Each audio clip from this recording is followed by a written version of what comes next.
स्वयं बोधमयी लोका आश्वासिता के जन्मवेदकारी प्रबोधिता के जन्मोक्ष मार्गे तमादिनाथं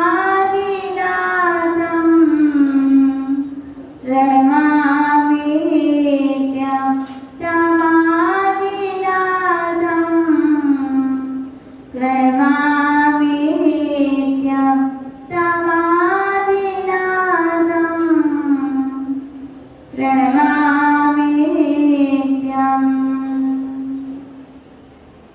पूज्य गुरुवर से है प्रार्थना, पूज्य गुरुवर से है प्रार्थना,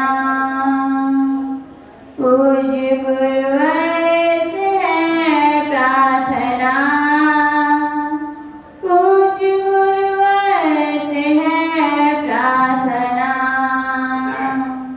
जैसे संयम दिया वैसे शक्ति भी दो, जैसे भावनाएं दी वैसी युक्ति भी दो, जैसे संयम दिया वैसे शक्ति भी दो, जैसे भावनाएं दी वैसी युक्ति भी दो। कर सके हम गुरु अर्चना, पूज्य गुरुवर से है प्रार्थना, पूज्य गुरुवर से है प्रार्थना, पूज्य गुरुवर से है प्रार्थना, पूज्य गुरुवर से है प्रार्थना। अनंतान शुद्ध परमेष्टि भगवान की, देवादिदेव श्री आदिनाथ भगवान की, देवादिदेव श्री मुनीश्वरनाथ भगवान की, परम पूज्य गुरुनाम गुरुदेव आचार्य शिक्षार्थ श्री विमल सागर जी महामुनिराज की, परम पूज्य गुरुनाम गुरुदेव आचार्य शिक्षार्थ श्री सन्मति सागर जी महामुनिराज की, परम पूज्य गुरुनाम गुरुदेव परम पूज्य युगपुरुष श्रवणाचार्य बुंदेलखंड के विठलाचार्य गणाचार्य गुरुदेव श्री विराट सागर जी महामुनिराज की, अहिंसामय विश्व धर्म की, उत्तम संयम धर्म की,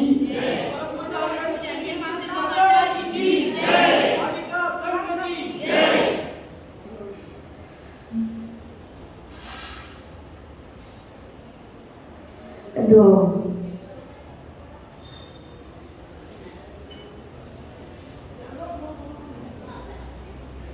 समय दर्शन के देनाकार,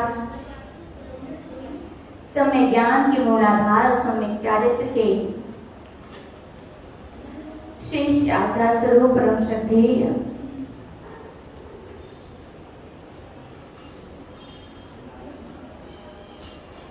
परम आराध्य पूज्य गुरुदेव की सन्निधि में रहकर जो कुछ सीखा, जो कुछ पाया, उसे ही देने का प्रयास करेंगे। प्रयोजन पर्व की पावन बेला और प्रयोजन पर्व की पावन बेला में हम सभी लोग क्रमशः एक एक धर्म की अपन लोग व्याख्या को सुनने का, समझने का और जीवन में उतारने का प्रयास कर रहे हैं। उत्तम क्षमा धर्म को सुना, उत्तम मार्दव को सुना, उत्तम आर्जव को सुना, फिर उत्तम शौच को सुना और कल अपन ने क्या सुना? उत्तम सत्य धर्म। पूज्य गुरुदेव हमेशा कहा करते थे, पंचम काल में केवल ज्ञान का अभाव है। सत्य का यदि कोई ज्ञान कराने वाले हैं तो पूज्य गुरुदेव कहते थे कि दर्पण के समान दीपक की उपमा को धारण करने वाले वो आदम है, वो माँ जिनवाणी है, जिसके द्वारा हमारे लिए सत्य का ज्ञान हो सकता है। लेकिन पूज्य गुरुदेव कहते थे उस सत्य के ज्ञान के लिए संदेह नहीं, जिज्ञासा होनी चाहिए। क्या होनी चाहिए? जिज्ञासा होनी चाहिए, क्योंकि जिज्ञासा सत्य के द्वार को खोल देती है और संदेह सत्य के द्वार को बंद पाने के लिए पूज्य गुरुदेव कहते थे संदेह नहीं, क्या करो, जिज्ञासा रखो। और आज का दिन है उत्तम संयम का दिन।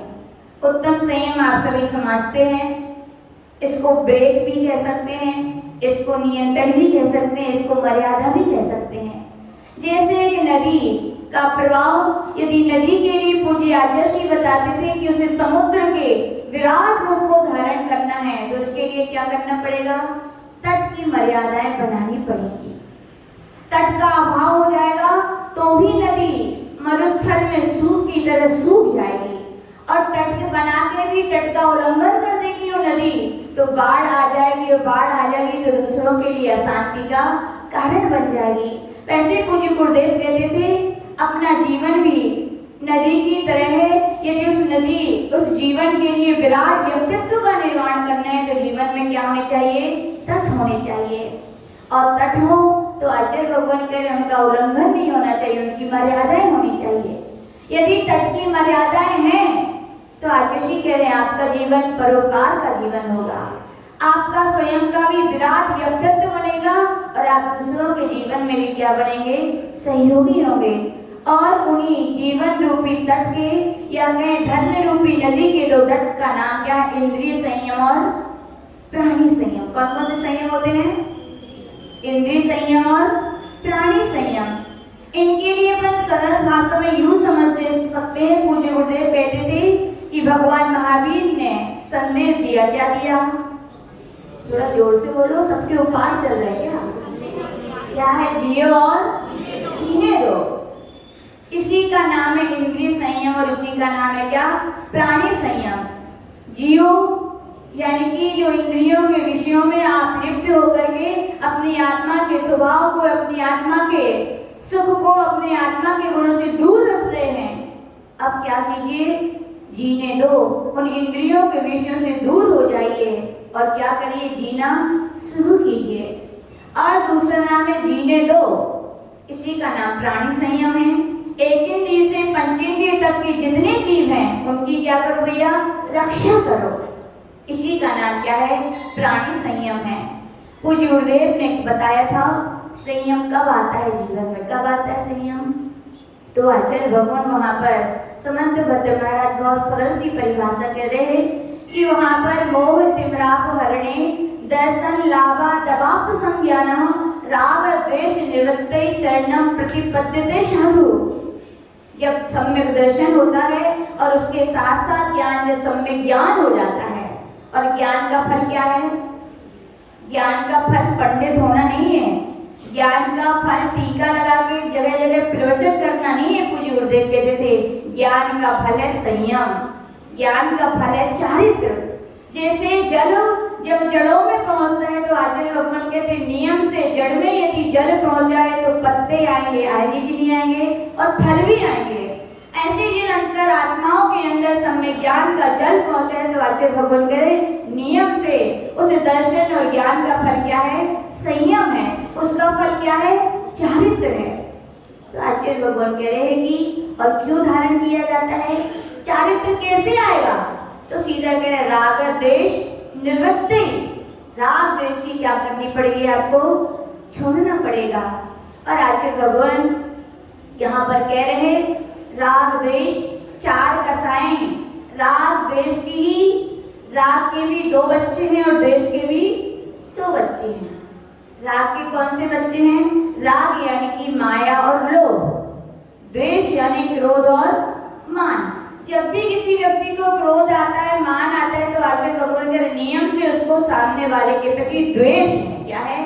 और जब आप मायाचारी करते हो, जब आप लोभ करते हो, तो आचार्य भगवान के नियम से आपके अंदर क्या है, राग है। और आचार्य भगवान यही सिखा रहे हैं, चार कसाएं जब तक बनी हैं तब तक आपके लिए चारित्र की प्राप्ति नहीं हो सकती है। एक बार की बात है, एक महानुभाव अमरावती के होंगे शायद, किसको बनाया, भरत भैया को बनाया आज, भरत भैया। मान लीजिए आपके भाव हो गए, माता जी का चतुर्मास चल रहा है, सुनते सुनते इतने भाव प्रबल हो गए गुरुदेव से, अब तो जाकर संयम ही धारण करेंगे। क्या करेंगे, ऐसे भाव होते कभी किसी के, दीपक भैया होते कभी, गरीब है जी पंकज भैया से भाव होते हैं। तो याद रखना कि आपके भाव आपका बीज का काम करेंगे। आज नहीं तो किसी ना किसी भाव में आपको संयम की प्राप्ति जरूर होगी, विश्वास रखना। तो वहां पर भरत भैया के भाव में मैं दीक्षा ले लूं। भरत भैया गए, पूज्य गुरुदेव से बड़े विनय भाव के साथ निवेदन किया, पूज्य गुरुदेव मेरे भाव हो रहे कि मैं क्या ले लूं? थोड़ा जोर से तो कह दो, किसके भाव हो रहे हैं? अरे कह देती माता जी हमारा भी हो रहा तो बिगड़ जाता क्या? नहीं, तो भरत भैया बोले गुरुदेव। तो गुरुदेव ने उनको ऊपर से नीचे तक देखा। कहाँ तक देखा? ऊपर से नीचे तक देखा और उनसे बोले ठीक है, एक काम करो, तुम्हें भी घर जाना, पतली करके आना है। क्या करके आना है? भरत भैया अच्छे खासे दिख रहे हो, हाँ? तो बोले पतली करके आओ। तो भरत भैया सोचे सही बात है, अब ज्यादा हेल्थ रही तो साधना में बिहार में तकलीफ होगी। गुरुदेव ने अच्छा कहा पतले होके आओ, पतली करके आओ। तो घर गए और उन्होंने बोल दिया, किससे बोला? संध्या भाभी से, कि भैया हमें तो आज गुरुदेव ने कहा पतली करके आओ, आज से तो पूरे हम एकासन करेंगे। क्या करेंगे? दोबारा हम नहीं खाएंगे। एकासन कितने बजे किया जाता है वैसे? कितने में? 2 बजे। कौन से आगम में लिखा है? याद रखना, जो आहार की जो वेला है उस समय करोगे तो वो ऊर्जा मिलेगी। हर चीज का एक समय है, अन्य समय में काम करोगे तो ऊर्जा नहीं, अर्थ नहीं, वो आपके लिए व्यर्थ करेगी। क्या करेगी? सीधा भोजन का समय कितना है? ठीक है महाराज, माता जी 9-10 बजे उठते तो आप 12-1 बजे तक निर्वृत्त हो रहे हैं। 4-5 बजे तो भोजन करना, फिर तो ये राक्षसी वाला भोजन है, ध्यान रखिएगा। तो एकासन भैया के शुरू हो गए। अब हो गए 15-20 दिन, गुरुदेव के पास पहुंचे। गुरुदेव नमोस्तु। गुरुदेव ने फिर देखा, अच्छा, बोले आचार्य श्री हम वो ही हैं जो दीक्षा का श्रीफल चढ़ाने आए थे। तो आचार्य बोले अच्छा। ऊपर से नीचे तक देखा, बोले और पतली करके आओ। क्या बोले? अब भरत भैया तो बोले अरे भैया और पतलो। ठीक है, गुरुदेव कुछ कह रहे थे, उनकी बातों में क्या है? रहस्य है। घर पे गए, अब तो बोले अब तो बीच बीच में उपवास भी करेंगे और रोज रसी करेंगे। बोले क्या करेंगे? रोज। संध्या भाभी तो बोले और अच्छी है, बनाने कम पड़े, बोले है ना। तो उन्होंने कहा ठीक है, और वहां पर उन्होंने फिर कुछ दिनों के बाद पहुंचे, गुरुदेव के पास पहुंचे। गुरुदेव अब दीक्षा दे दीजिए। तो गुरुदेव भरत भैया फिर क्या हुआ? फिर आचार्य ने ऊपर से नीचे तक देखा और क्या बोला? पतली करके आओ। अब तो सब्र का बांध टूट गया। क्या पतली करके आओ, पतली करके आओ, पूरी तो पतले हो गए। अब 70-60-70 किलो से 40 किलो पे आप कितना पतला है? तो गुरुदेव बोले पूछ के तो जाते क्या पतला करना है। बोले हमने कहा था पतली करके आओ। मोक्ष मार्ग में शरीर की अपेक्षा कषाय महत्वपूर्ण हैं। शरीर को पतला नहीं करने कहा था हमने। क्या कहा था? जो तुम्हें ये बार बार गुस्सा आती है, जो मान होता है, जो माया है, जो लोभ है, उसको पतला करके आओ। जब तक कषाय पतली नहीं होगी तब तक संयम जीवन में नहीं आ सकता। समझ गए भरत भैया? तो ध्यान रखिए, दीक्षा के भाव में तो का पतली करने हैं। तो कहने का तात्पर्य बिल्कुल सत्य है। हम लोग ने पूज्य गुरुदेव के पास रहे, बड़ा सौभाग्य हमारा। देखा कितने सारे लोग आचार्य के बाद दीक्षा के श्रीफल चढ़ाते थे। क्या जी सबका सिलेक्ट कर देते थे? 20-25 लोग दीक्षा के श्रीफल चढ़ाएंगे तो 10 या 11 लोग सिलेक्ट होंगे, और बहुत सारे चढ़ाएंगे तब 25 लोग सिलेक्ट होंगे। तो एक बात की बात है, सागर नगर की बात है, वहां पर बहुत सारे भैया ने दीक्षा के लिए श्रीफल चढ़ाए, तो आचार्य ने उनमें से 11 लोगों को सिलेक्ट कर दिया। बोले आपकी क्या है दीक्षा? फाइनल। बिनौली होनी चाहिए, तो बिनौली होती है। घर घर सब लोग भोजन के लिए बुलाते हैं, भैया जी के सबके लिए बुलाया गया, और जिनको यहाँ बुलाया गया क्या हुआ? अब ग्रस्त तो ग्रस्त हैं, थोड़ी इतने सारे पाटे होते हैं। अमरावती के मंदिर का पाटा बड़ा सौभाग्यशाली है, घर घर जाता है। तो वहां तो फिर 11 भैया थे। तो वहां पे कहा गया कि जब उन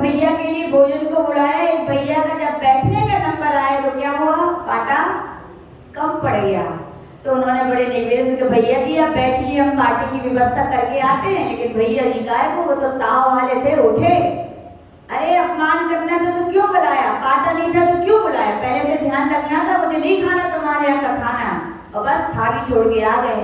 और गुरुदेव तो अभी भक्ति चल रही थी, आज बोले क्यों भोजन नहीं किया, बोले आचार्य जी कैसे कैसे लोग बुला लिया करते, घर में पार्टी की व्यवस्था नहीं है और भोजन के लिए बुला रहा, मैं तो भग आया। बोले अच्छा भग आए, बोले हाँ उठाया, तो आजी बोले आजी से उस समय तो कुछ नहीं कहा। फिर शाम को जब दीक्षार्थियों के लिस्ट में नाम बोले गए तो उनका नाम नहीं था। बोले जब तक क्रोध है, जब तक संयम जीवन में नहीं आ सकता है, दीक्षा कैंसिल। एक बार की और ऐसे ही दीक्षाएं हो रही थी, देवेंद्र नगर की बात है, तो वहां पर एक भैया जी आए आचार्य जी, बोले गुरुदेव दीक्षा तो फाइनल हो गई, आप हमारे लिए बता दीजिए कि हमारा नंबर कहाँ है, पहला है कि अंतिम में। तो बोले क्यों, तुम्हें क्या लेना देना इससे, वो तो गुरु का विषय है। बोले इसलिए पूछ रहे हैं, यदि लास्ट में नंबर आ तो छोटे कहाँ हैं, और हमारी कमर में बहुत दर्द है, कितने सबको झुक झुक के नमोस्तु कर, हमारी तो कमर ही दुखन लगे।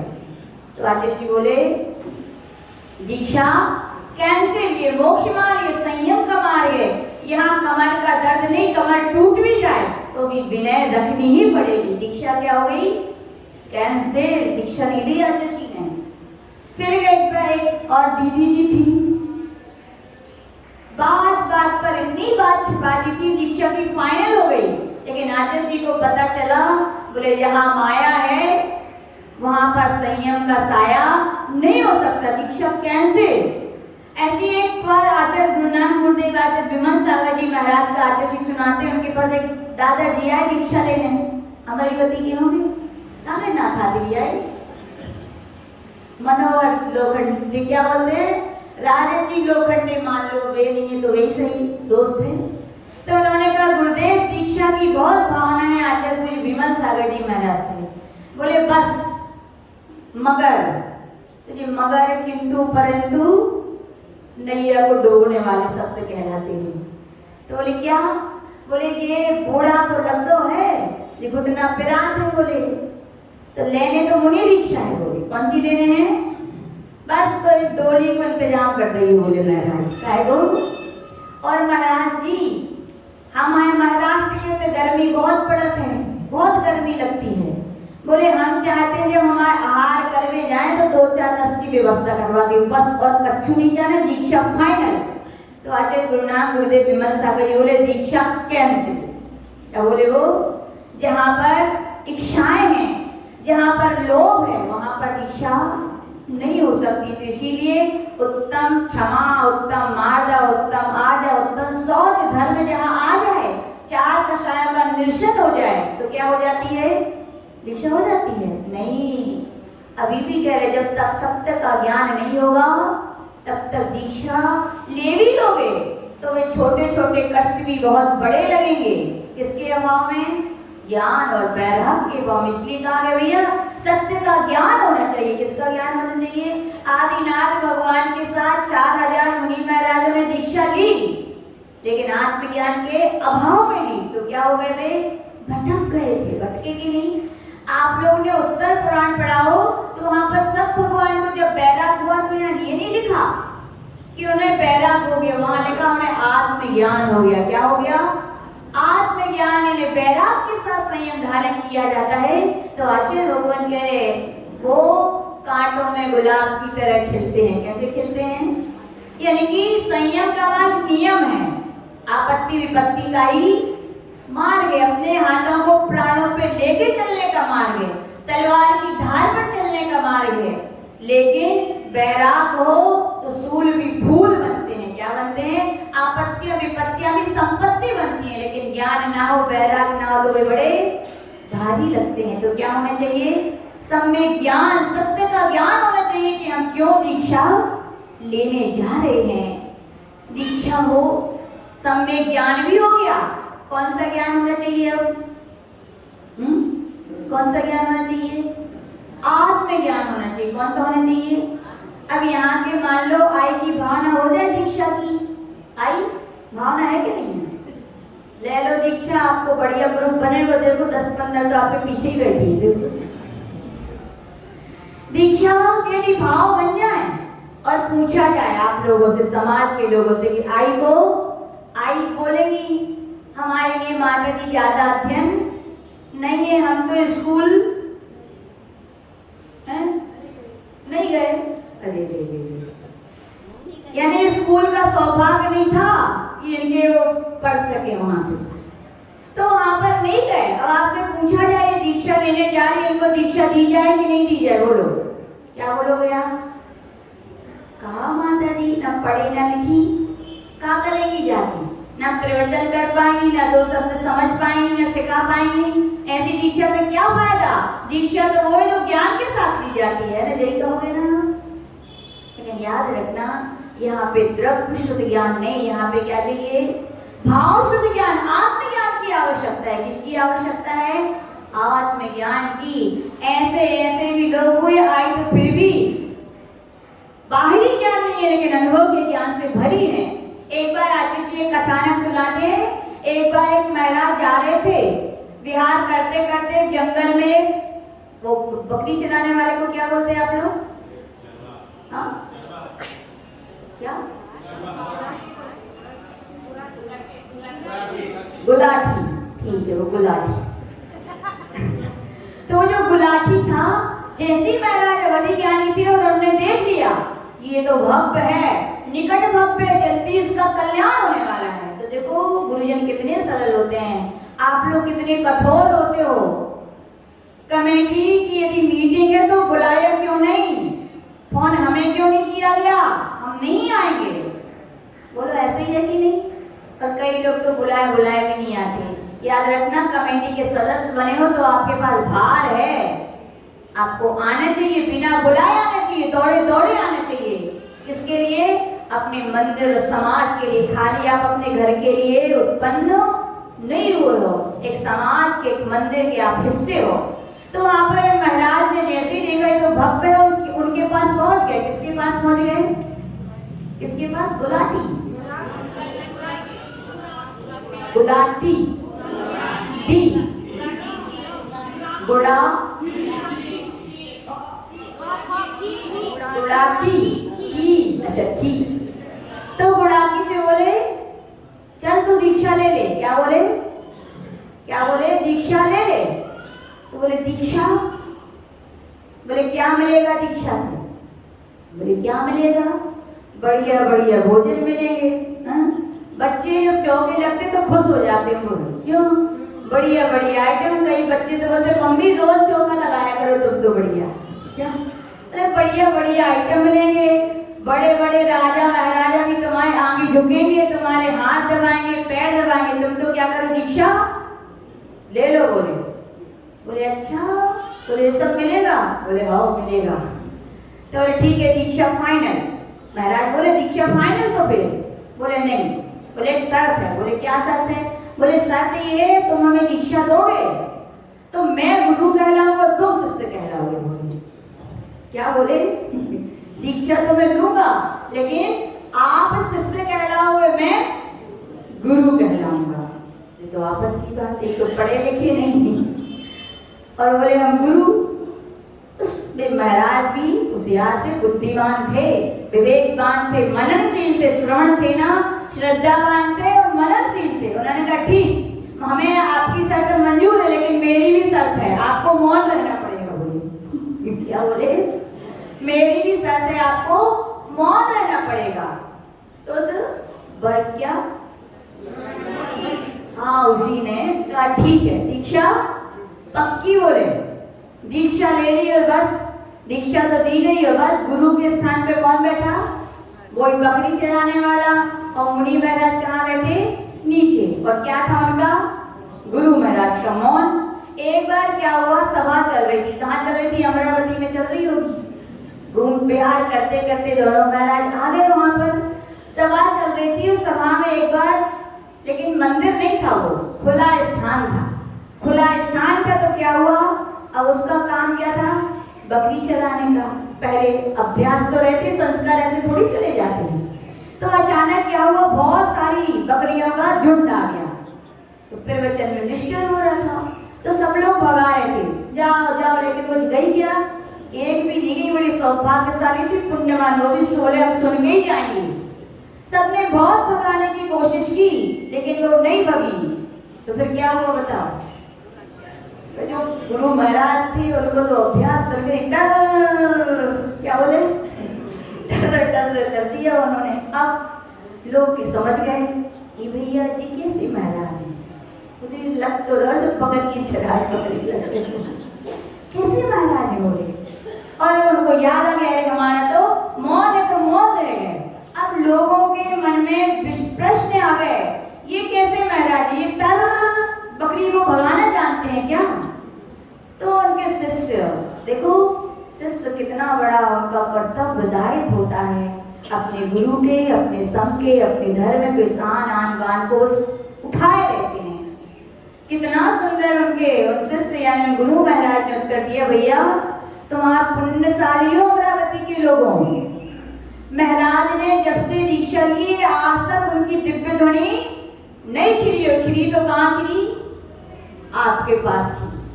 और कितने अनमोल प्रवचन किए, मुझे भी उनके शब्द सुन के ऐसा प्रवचन नहीं मिला जैसा आपके लिए दिया। उन्होंने कहा टर का मतलब डर जाओ, संसार में कोई सार नहीं है। बोले क्या है ये? डर जाओ संसार से, संसार में कोई सार नहीं। तो कहने का तात्पर्य आत्म कल्याण के लिए हम नहीं कह रहे। आचार्य कुंद देव पूज्य गुरुदेव ने मूलाचार ग्रंथ पढ़ाया था, वहां पे कहा गया पहले दीक्षा काल की शिक्षा का, वहां पे कहा गया पहले दीक्षा का। आत्मज्ञान हो गया है, आत्म कल्याण की भावना हो गई है, तो कोई जरूरत नहीं आपको बहुत सारा ज्ञान है, पहले दीक्षा लो। दीक्षा लेने के बाद करना क्या है बताओ? क्या करोगे? बैठे बैठे सोओगे क्या? फिर तो शिक्षा ही ग्रहण करनी है। इसीलिए आचार्य का संग देखा आप लोगों ने, जितने 18, 20, 30 साल के हैं तो उतने ही 80 और 90 साल के भी साधु है कि नहीं है? क्यों है? आचार्य सब लोग यही बोलते हैं, आचार्य ये प्रवचन नहीं करेंगे, ये किस काम के आपके, आप क्यों दे रहे हो दीक्षा, और सेवा और करनी पड़ेगी आपको। तो आचार्य बोले मैंने नाम के लिए, प्रवचन के लिए दीक्षा नहीं दी, मैंने इनको इनके आत्म कल्याण के लिए दीक्षा दी है। मैं कुछ कर पाऊं या ना कर पाऊं, बोले अंतिम समय लेके नमोकार मंत्र सुना के इनका जीवन जरूर सुधार दूंगा। तो कहने का तात्पर्य आई घबराइयो ना, दीक्षा की भावना हो जाए तो चलिए हो, दीक्षा मिल जाएगी। क्योंकि यहाँ पर आत्मज्ञान चाहिए, बाहरी ज्ञान तो अपने आप आचार्य बोलते थे चारित्र जैसे बढ़ता है, चारित्र की जैसे वृद्धि होती है, ज्ञान तो अपने आप छम छम छम छम आता है।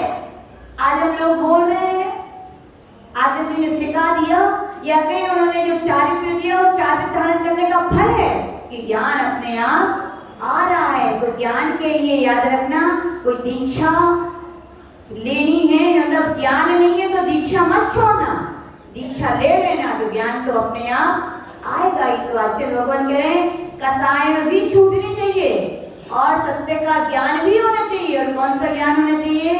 आत्मज्ञान होना चाहिए। गुरुदेव कहते थे दर्शन पूज्य है, सम्यक दर्शन क्या है? पूज्य है, लेकिन जीवन में पूज्यता आती है तो किससे आती है? चारित्र से आती है। किससे आती है?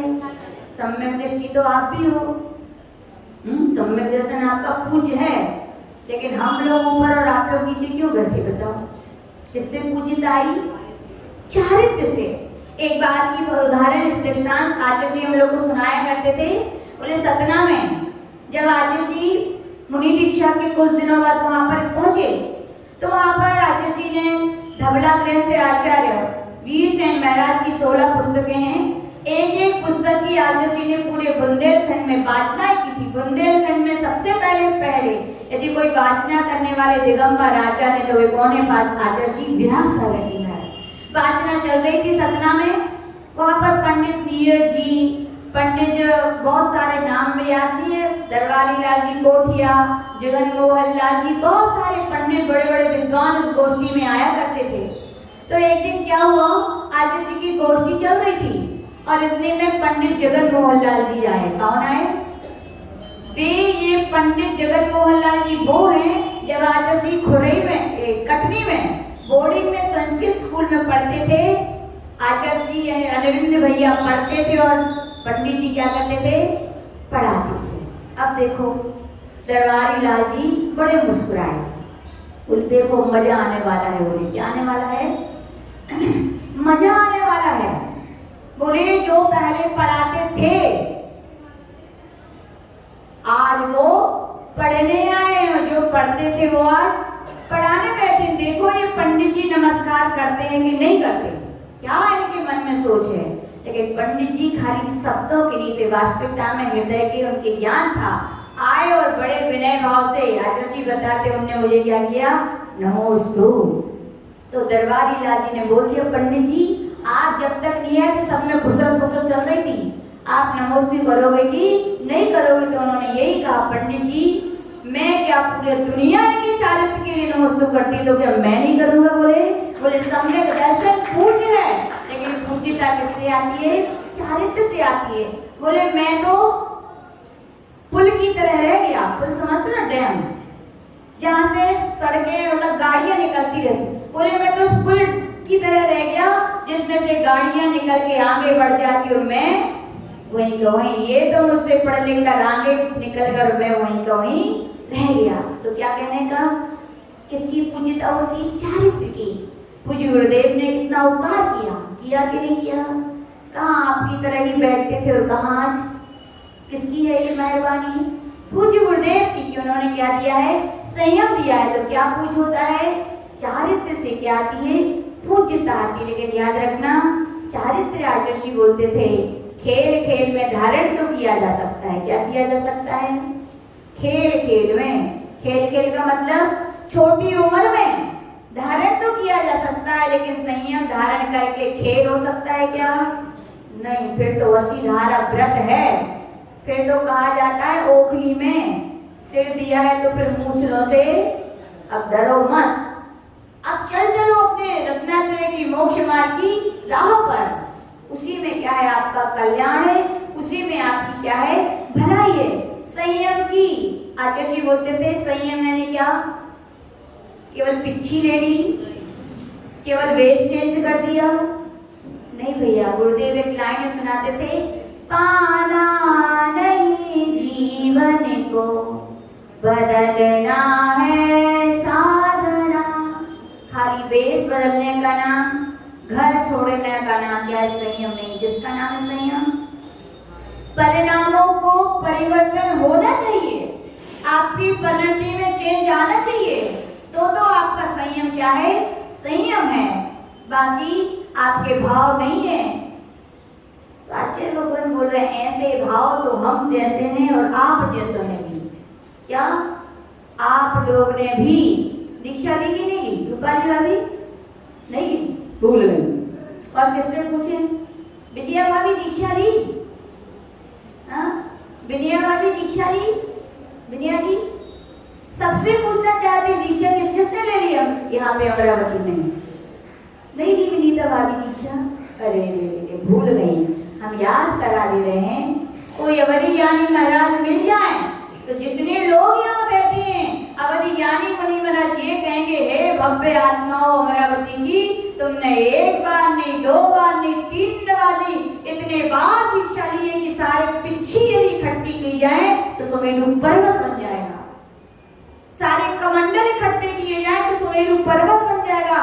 इतने बार आपने केस लॉन्च किए हैं, सारे बार इकट्ठे किए जाए तो सुमेरु पर्वत बन जाएगा। क्या बन जाएगा संदीप भैया? अब दीक्षा ली कि नहीं ली? ली, लेकिन यस्मात् क्रिया प्रतिफलन्ति न भाव शून्या। सब कुछ किया, लेकिन किसके से किया? द्रव्य ऊपर से किया। जो अंतरंग की परिणति आत्मज्ञान में, आत्म कल्याण में लगनी चाहिए, वो हमारी नहीं लगी। इसलिए बार बार दीक्षा लेकर भी हमारा कल्याण नहीं हो पाया। आचार्य बोलते थे दीक्षा पाना सरल है लेकिन निभाना कठिन है, इसीलिए तो आप लोग लेते नहीं है ना, कई बार है ना। लेकिन पता नहीं क्यों हम लोग को तो आप लोग को देख देख के बड़ी दया आती है, पुरुषों को देख के तो खास कर। महिला तो फिर भी ठीक है, रो धोगे अपना गम किनारे रख देती हैं, एक दूसरे को सुना के तय की होते लेकिन अच्छी आदत नहीं है। पुरुषों से कि पे दया आती है, सुबह से निकल जाते हैं गधा की तरह। हाँ? किसके लिए निकलते हो बोलो? जय श्रीमती जी, वे आपके लड़का मुलगा और मुलगी। हाँ? सुबह से शाम तक खून पसीना एक करते हो कि नहीं? करते हो। शाम को आते हो और फिर सो जाते हो। भोजन का समय भी आता है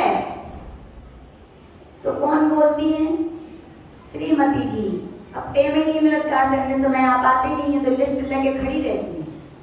इस नल का बिल भरना है, बिजली का बिल भरना है, बच्चे की ये चाहिए, इनको ये चाहिए, इनको ये चाहिए, खाना भी तो सही है कि नहीं? दुर्लभ हो जाता है। और आजकल तो मोबाइल का जमाना है, बीबी जी ना बोले तो वो बोलता है। यानी कि जिसके लिए खून पसीना एक कर रहे हो आप, 2 रोटी के लिए वो 2 रोटी भी आप शांति से नहीं खा पा रहे हो। जिस बीवी बच्चों के लिए आपने मकान बनाया खुद के लिए, बताओ कितने घंटे रहते हो? बताओ कितने घंटे रहते हो? कि वो सोते हो, सोना क्या जीना है? तो अर्ध मृतक है बना। बड़ी दया आती, कैसी ये जिंदगी है। हम भैया ये जिंदगी किस लिए मिली है? आचार्य पूज्य शांति सागर जी महाराज के शब्द याद रखना। आप ही लोगों से कह के गए। क्यों कह के गए? क्योंकि मराठी में कह के गए। बुंदेलखंडी में कहते तो मर सोचते, बुंदेलखंड वालों से कही, कर्नाटक में बोल के गए होते, कन्नड़ में तो कहते, लेकिन किस में बोल के गए वे? मराठी में। क्या कहा था? बाबानो भीरू नका, संयम केले सिवाय मुक्ति नाही। क्यों भूल जाते हो? मत भूलो भैया, संयम धारण करना पड़ेगा। मत डरो। डरना तब तक होता है जब तक कि कोई बच्चा पानी से साइकिल से तब तक डरता है जब तक कि वो पानी में कूद ना जाए, है कि नहीं बोलो? जब तक कि वो साइकिल से एक बार 2 बार गिर ना जाए। तो जब गिर गए, चोट आ गई तो अपने आप फिर चलाने में फिर तो इतने होशियार हो जाते हैं लोग, हैंडल भी नहीं पकड़ते और साइकिल धड़ाधड़ चलती है कि नहीं? तो भैया ये भी संयम का जीवन भी ऐसे ही है। कूद जाओ एक बार। हम लोग से कोई पूछा, माता जी क्यों दीक्षा ली आपने, कैसे आपके विचार हो गए? तुमने यही सोचा इतने सारे भाव जे कचड़ा में ही कूदते रहे। इस बार सोचा है अमृत के कुंड में कूद के देखो। कूद तैरना तो वहां भी और यहाँ भी है। बोले कूद के देख लो, जो होगा सो देखा जाएगा। लोग सोचते माता जी बड़े कष्ट होते हैं, तो आचार्य जी बोलते थे भैया साधुओं के लिए कष्ट ज्यादा है कि साधुओं को? पंडित भैया साधुओं को फिर भी घर नहीं छोड़ पा रहे। अरे रे जानते हो फिर भी मन नहीं हो रहा है। आचार्य लोगों ने सत्य कहते थे भैया, माता जी महाराज जी श्रीनों के तो कितने परिचय होते हैं? कितने परिचय होते हैं चंदा चाची?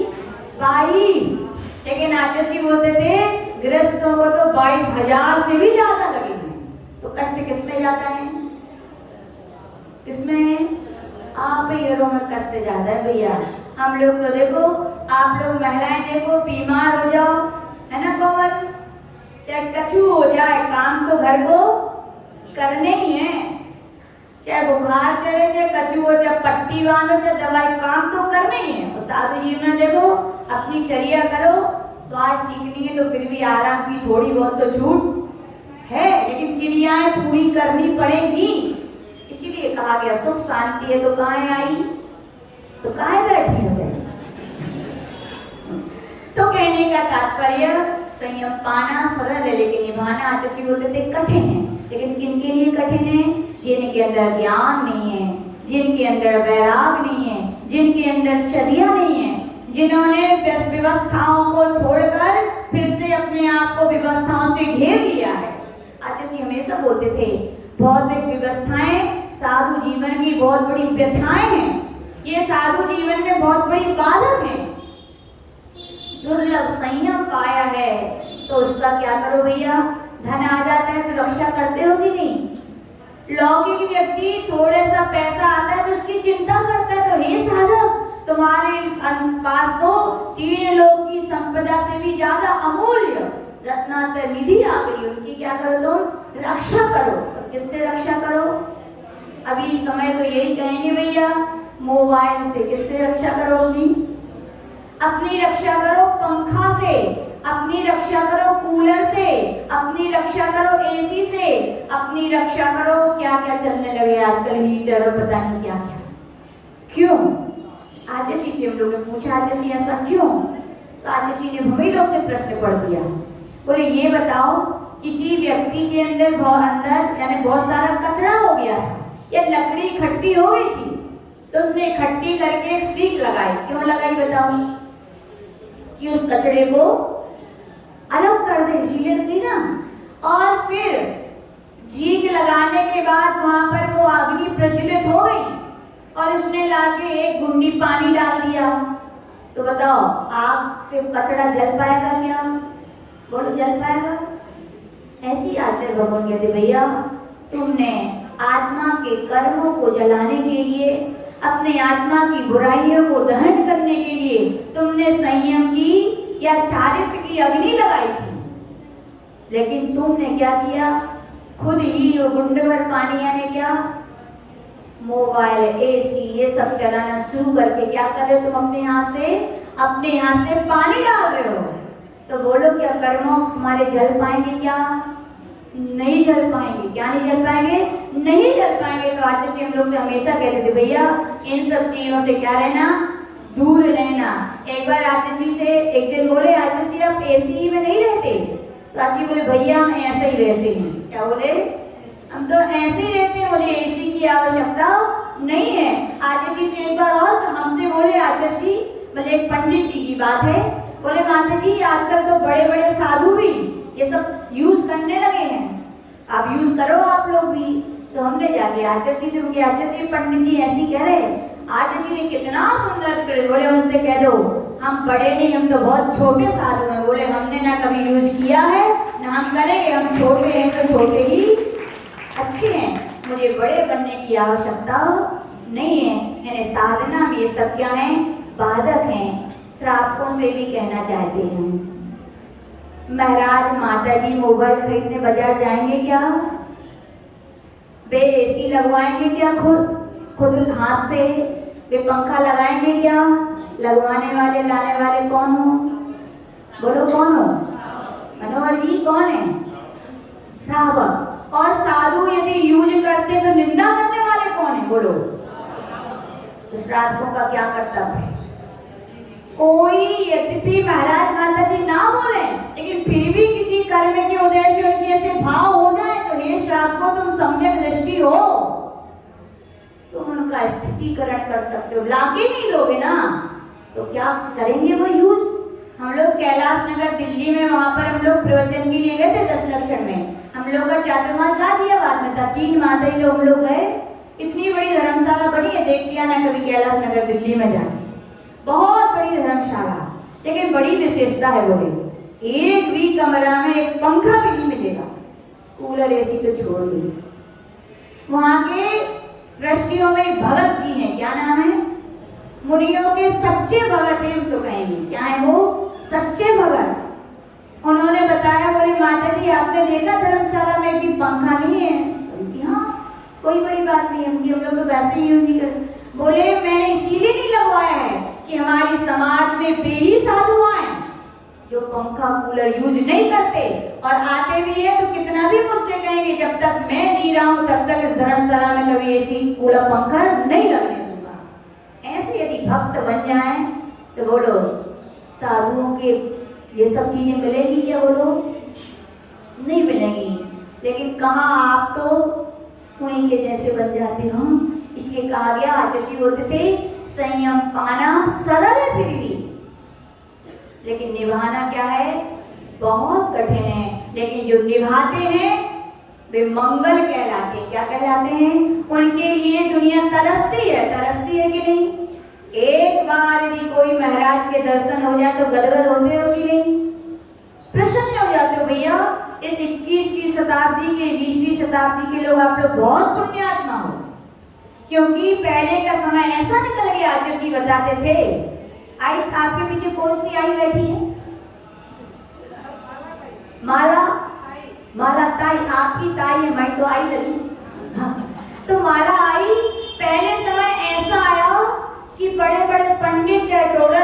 बनारसीदारी तरस गए, उन्हें मुनियों के दर्शन नहीं हुए, वे मुनि बनना चाहते थे, लेकिन भजन लिख गए, मुनि बिना मुनि बना भी जाता नहीं। खुद अपने वस्त्र उतार करके कमरे में बैठ के अनुभूति करते थे, ऐसे मुनि महाराज होंगे। लेकिन आप लोगों का तो क्या है, पुण्य है। और अमरावती वालों का तो खासकर जनसन है, बिना बुलाए ना भी बुलाए तो भी आते हैं साधु, पुण्य भैया क्या है। लेकिन इस पुण्य के उदय में महाराज माता जी मंदिर में बैठे और आप अपने घरों में बैठो तो क्या कर रहे हो, पाप के बीज हो रहे हो। पहले भावनाएं भाई की उन्हीं मिले, ऐसे नगर में हमारा जन्म हो, ऐसी समाज में, ऐसे घर में कि हमें मुनि महाराज माता जी मिले और मिल गए, और आज नहीं कर पा रहे उनकी सेवा दर्शन भक्ति, उनके वचनों को नहीं सुन पा रहे हो। अगले जन्म में मिल पाएंगे या नहीं आएंगे, मिलेंगे। अंतराय कर्म ऐसा बनेगा कि आपको तरसना पड़ेगा। तो आचार्य भगवान कह रहे भैया संतों के दर्शन क्या है, मंगल है। एक बार यदि हो जाए तो ना जाने जीवन के कितने सारे पाप धुल जाते हैं। जब अर्जुन पांडव जब युद्ध के लिए जा रहे थे कि नहीं, जैसे अर्जुन ने देखा सामने भीष्म पितामह द्रोणाचार्य कौरव सब अपने खड़े हैं, तो उन्होंने अपना गांडीव बाण नीचे रख दिया था। बोले मैं अपनों से युद्ध नहीं लड़ सकता और लड़ूंगा भी तो मैं हार जाऊंगा। बोले तो वहां पे श्री कृष्ण जैसे ही देखते हैं तो क्या देखते हैं, कौन आ रहे थे, दिगंबर मुनि महाराज आ रहे थे। वे कहते हे अर्जुन हे पार्थ गांडीव उठाओ, देखो सामने से निर्गंत मुनि आ रहे हैं, मंगलकारी हैं, नियम से जीत होगी तो किसकी होगी, अपनी होगी। तो निर्गंत मुनियों का दर्शन क्या है, कैसा है दिलीप भाऊ, मंगलकारी है। देखने से आनंद आता है कि नहीं, आता है। यदि खबर मिल जाए अपने गांव में महाराज आ रहे तो मन कैसा हो जाता है, आनंदित हो जाता है। और पहुंच जाओ तो और आनंदित हो जाता है। जब दर्शन में आनंद है, उनकी चर्चा में खबर में आनंद है, तो दिलीप भाऊ सच्ची बताओ जिस दिन मुनि महाराज बन जाओगे कितना आनंद आएगा, है ना। तो आचार्य भगवान ये कह रहे भैया मत घबराओ, क्या करो, संयम का पालन करो। कौन कौन से संयम बताए थे, इंद्रिय संयम और प्राणी संयम। इंद्रियों के इतने दास मत बनो, इंद्रियों को क्या बनाओ, दास बना करके जितेंद्रिय बनो। अपन जिनेंद्र भगवान के वंशज हैं, जिन्होंने इंद्रियों को जीता। अपन भी क्या करें, उन इंद्रियों को जीते। स्पर्शन हिंदी में बहुत सुना चुके हैं, कितने प्रकार के विचार होते हैं। ज्यादा इच्छाएं मत करो, ऐसा मिल जाए वैसा मिल जाए, क्योंकि आचार्य बोलते थे आपके सोचने से क्या वस्तु मिल जाती है क्या, जब तक पुण्य ना हो सत्ता में तो कुछ मिलने वाला नहीं है। और इच्छाएं करना यानी पाप का बीज है। आचार्य भगवान कह रहे मत करो ज्यादा इच्छाएं, जो है घर में उसी से पेट भरो, उसी से करो। दूसरा संयम कौन सा है, प्राणी संयम। प्राणी संयम यानी क्या, एक इंद्रिय से दो इंद्रिय, तीन इंद्रिय, चतुर्ंद्रिय, पंचेंद्रिय जीवों को की रक्षा करो। क्या करो भैया, यदि कहीं आप घूमने गए हो, एक घास वाला रास्ता और एक पत्थर वाला है, तो किस पे चलोगे, बोलो सही सही बताओ। अब हम पूछ रहे तो कहोगे तो यही पत्थर वालों, लेकिन जब चलेंगे तो माता जी हम घास ही पे चलना है ना, सही है क्या। कोई कहेगा कि भगवान महावीर ने जो कहा जीव और जीने दो का पालन करने वाले हो।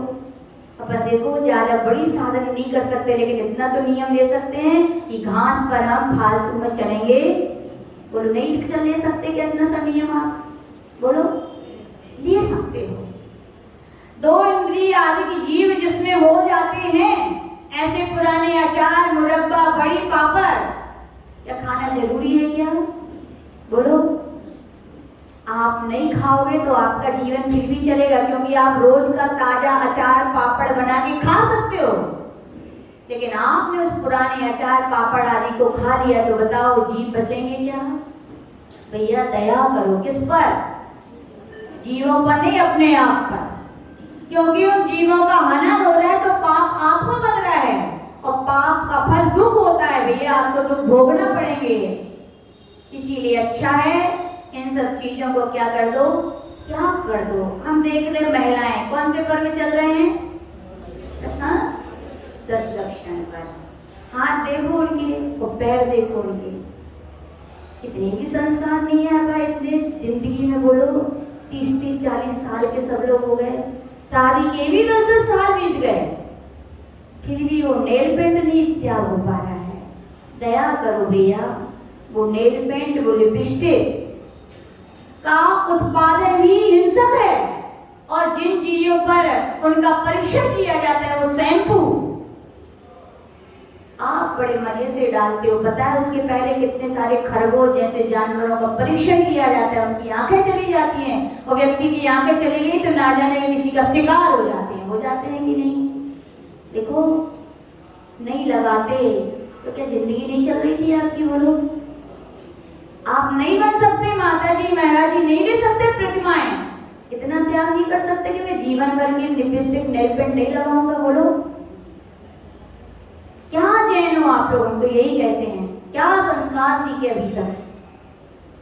बड़ी पीड़ा होती है हम लोगों को कि जैन कुल मिला विरासत में पुण्य से, और आज हम उनके छोटे छोटे नियम भी, प्राणी संयम, यही तो प्राणी संयम है कि भैया हम ऐसी गंदी चीजें, चाहे वो नेल पेंट हो, चाहे लिपस्टिक हो, चाहे शैम्पू हो, और भी जितनी चीजें होती हैं प्रसाधनी जिनमें हिंसा है, चाहे वे रेशम हो, चाहे कोसा हो, चाहे लाख की चूड़ियां हो, क्या हम त्याग नहीं कर सकते उनका? बोलो, चमड़े के विषय में छूना भी बहुत बड़े पाप बंद का कारण है, क्योंकि कहा जाता है जिस गाय का वो चमड़ा है, जिस जानवर का वो चमड़ा है, प्रति समय उसके ही आकार के छोटे छोटे पंचेंद्रिय जीव उसमें उत्पन्न होते हो मरते रहते हैं। जब तक वो चमड़ा आपके घर में रहेगा, ना जाने कितने सारे पंचेंद्रिय जीवों की हिंसा के अधिकारी हो रहे हो। तो चमड़ा के बिना क्या जिंदगी नहीं चलेगी आपकी? बोलो बोलो बोलो, चलेगी ना? बहुत सारी चीजें हैं। आज व्हीलर, 2 व्हीलर, 4 व्हीलर का जमाना आ गया। मंदिर यदि 10 कदम आगे है तो व्यक्ति किससे जाना पसंद करेगा? गाड़ी से। आपको पता है गाड़ी कैसे चलती है? किससे चलती है गाड़ी? किससे चलती है वर्षा जी गाड़ी? पेट्रोल से। पेट्रोल कहाँ से आता है आपको पता है?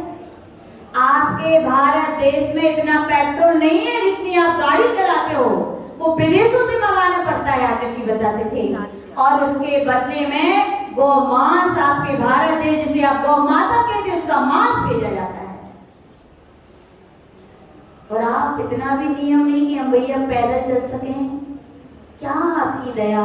कैसे आप भगवान महावीर के वंशज हो, कैसे गौशाला का पालन कितने सारा करने वाले हो। आचार्य भगवान कह रहे थोड़ा सोचा करो अपने, इसी का नाम तो क्या है? प्राणी संयम है। बच्चों को इतने संस्कार नहीं दे पाया कि बच्चे बाहर का ना खाएं, और नहीं दे पाए तो बड़े उसकी सूख गई मिट्टी। अब वे पिज्जा खा रहे हैं, बर्गर खा रहे हैं, मैगी खा रहे हैं, सबको पता है उसमें क्या है, पता है कि नहीं? फिर भी खिला रहे हो, और हमको लगता है कहीं खाते भी होंगे, यहाँ बैठे होंगे।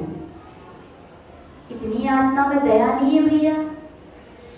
आप वो सब चीज नहीं खाओगे तो आपका जीवन चलेगा, लेकिन आप खा रहे हो तो कई लोग बोलते माता जी हम तो इतना सा खाते, कितना सा खाते?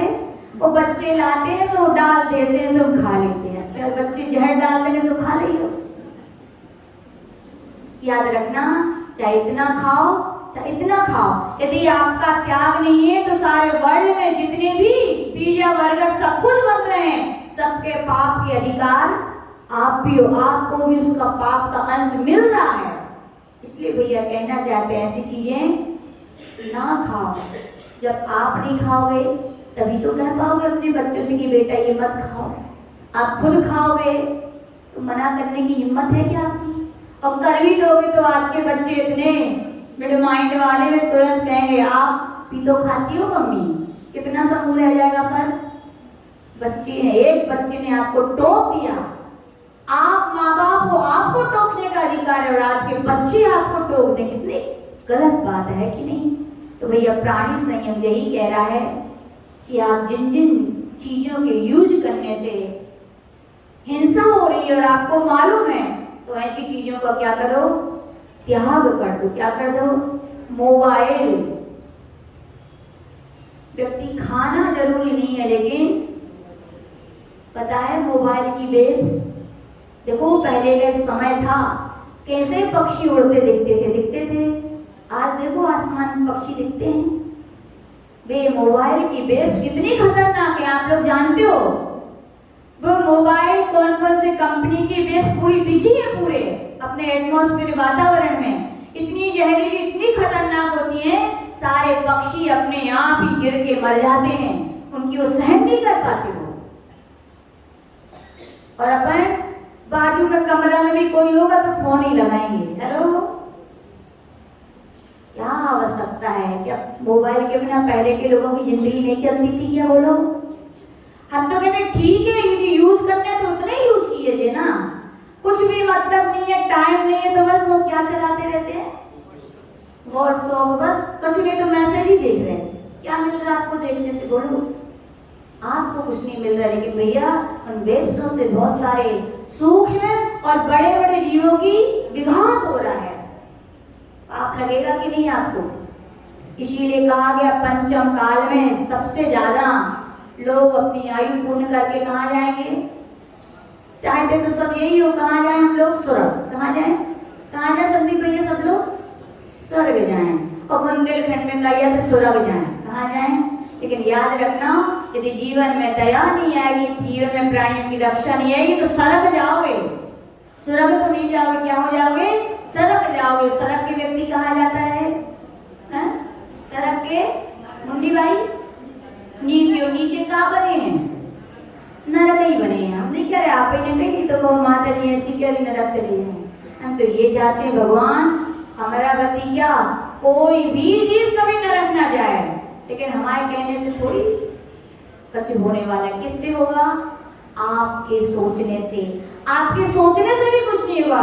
जब आप त्याग कर दोगे कि हम जीवन में ऐसी चीजों का यूज नहीं करेंगे, जिनका अपन आजीवन त्याग कर सकते हैं उनका आजीवन त्याग कीजिए, और जिनके बिना नहीं चलता है तो उनकी लिमिटेशन कर लीजिए। भैया व्यर्थ में पेट्रोल गाड़ी मंदिर के आप नहीं आ सकते। बोलो, बच्चे पीछे जाते स्कूल, कहाँ पीछे, और मम्मी बढ़िया गाड़ी से छोड़ के जाती, स्टैंडर्ड है। ओहो, ओ माता हो, एक अपने बच्चे की तो खुशी चाह रही हो, लेकिन उन अनंत जीवों की या कहें अनगिनत उन गायों के आप विघात में कारण बन रही हो। साइकिल से भी तो काम चल सकता है। बोलो, सिखा दो ना अपने बच्चों को। नहीं, लेकिन स्टैंडर्ड कम हो जाएगा ना मम्मी लोगों का। भैया इतना स्टैंडर्ड में मत जिए। पेट्रोल का अच्छा यूज ना करें, और यदि जरूरत है उतनी ही करें। आप श्रावक में मान सकते हैं, आप कम करेंगे तो याद रखना आपके कम करने से वहां का वो यातायात क्या हो जाएगा? कम हो जाएगा। होएगा कि नहीं? और हम तो कहते हैं, अभी मोदी जी का हमने ऐसा सुना था, मोदी जी गाय के लिए गौ पशु राष्ट्रीय पशु घोषित करने वाले थे, लेकिन किन्हीं ने उनका ऑब्जेक्शन उठाया। हम तो कहते हैं बार बार जैन समाज ने पत्र लिखे कि गौ को ही राष्ट्रीय पशु घोषित किया जाए। वो घोषित हो जाएगी तो विश्वास रखना उसका मांस का निर्यात भी बंद हो जाएगा। तो आज प्राणी संयम और इंद्रिय संयम की बात है, तो संयम का दिन हम तो यही कहेंगे अमरावती वालों से। अभी प्रवचन के बाद में ईमानदारी से, हमें नहीं लगता कोई यहाँ 20 साल से कम बैठा है। खूब लगा लिए उन जीवों के खून को, खूब ऐसे उपकरण यूज कर लिए। आप भैया थोड़ी दया करो उन पे। आज उत्तम संयम धर्म के दिन उनका क्या करके जाना? त्याग करके जाना, नियम लेके जाना। कम से कम हम पेट्रोल यूज करेंगे, कम से कम हम मोबाइल यूज करेंगे, तो अपना उत्तम संयम का दिन होगा, क्या होगा? सार्थक होगा। आजकल एक दूसरे अपने यहाँ के समाज में ही बहुत सारे पंथ हो गए, उनसे कहो भगवान आत्मा, बड़े प्रसन्न हो जाते हैं कि नहीं? अरे भगवान आत्मा, और उनसे नहीं कहो, यदि प्रवचन में आ जाए कोई ऐसे लोग और उनसे कछु नहीं कहो भगवान आत्मा, ए आज तो प्रवचन में कछु कुछ मजा ही नहीं आया। बोले भगवान आत्मा कह दिया तो बोले मजा आ गया। ओहो, यानी कि पर्याय दृष्टि में द्रव दृष्टि रखो, वे कहते हैं। क्या रख कहते हैं? पर्याय मत देखो। अपन हर व्यक्ति के अंदर बोले आत्मा परमात्मा रूप में विराजमान, इसलिए वो लोग कहते थे हम लोगों से, हम लोग झांसी में चतुर्मास हुआ, एक आंटी आती थी, कहती माता जी आप तो बढ़िया आत्मा परमात्मा के प्रवचन करो, हम लोग की सबकी आत्मा में बोले परमात्मा है, हम लोग भगवान आत्मा है। उनकी अच्छा हमकी तुम्हारे लाते हम भगवान आत्मा कहें, यानी कि दूसरों के लिए हमारी दृष्टि द्रव दृष्टि हो। पर आप जो मुनि महाराज माता जी के दर्शन करें तो आपको उनके रत्नात्रय दिखते ही नहीं है। सच्चे मुनि बोले होते ही नहीं है, सच्चे साधु होते नहीं है। अब कहाँ गई मैं द्रव दृष्टि? अपने लिए द्रव दृष्टि और साधुओं के लिए आपको पर्याय दृष्टि।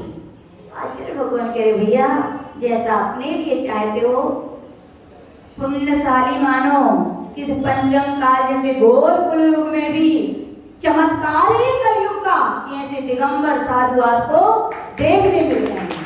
सरल है क्या? हाँ? एक बार की बात बताते हैं। एक बार आचार्य धर्मसागर जी महाराज जी थे, उनके आचार्य जी सुनाते थे कि उनके पास 8-10 व्यक्ति आए किसी समाज के, बोले अमुक अमुक महाराज की ऐसी ऐसी चलिया है, हम लोग ने निर्णय किया है कि इनको वस्त्र पहना दिए जाएं। क्या पहना दिए जाएं?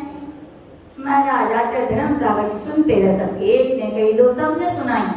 आचार्य धर्मसागर जी बड़े ज्यादा पुस्तकों का ज्ञान नहीं था, लेकिन अनुभव ज्ञान था उनका। आचार्य जी बताते हैं सबकी सुनने के बाद बोले अच्छा, बोले कह लिया सबने अपना अपना? बोले सुनो, बोले बताओ वे महाराज है ना? बोले हाँ। केस नोच करता है कि नहीं वो? बोले करता है। बोले एक बार खाता कि 2 बार? बोले एक ही बार खाते हैं। कपड़ा मतलब पैदल चलता है कि गाड़ी से? बोले पैदल चलता है। बोले बीमार हो जाता तो अगली दवाई खाता है? बोले नहीं खाता। तुमने कहा तुम इतना करके बताओ। क्या बोले?